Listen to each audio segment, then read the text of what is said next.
When my husband and I first started dating, we were long distance. He grew up here and works at Kennedy Space Center. I was working in Washington, D.C. on water policy. When I would visit, we would set the alarm early, walk down to a neighbor's dock, drink coffee, watch the dolphins and the manatee as they would hunt their morning breakfast. The sun would come up. It was so beautiful. And I fell in love with the lagoon, and I fell in love with my husband.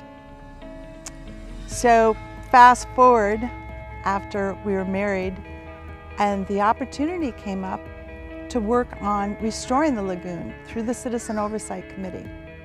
With a career in water policy and communications and water conservation and quality issues, I jumped on the opportunity to be a part of the solution. I think the biggest challenge that we face is having patience with this plan.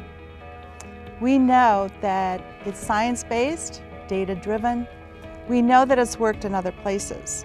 In fact, it's the only thing that has worked in places like Tampa Bay, Chesapeake Bay.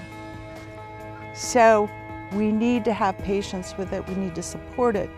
We need to do what we can to get our own municipalities to support it and participate. Everyone needs to look in the mirror and ask themselves how they can be a better lagoon citizen. For our part, we are transitioning our lawn to a lagoon-friendly landscape. It's hard work, but it's paying off. We're collecting rainwater, but also we're getting involved at the municipal level in our city government. We recently helped found a Sustainability Advisory Committee. So look at the bigger issues here, the policy issues, and make our city one of the leaders in restoring the lagoon. So my recommendation would be that everyone looks at how they can help be a better citizen for the lagoon.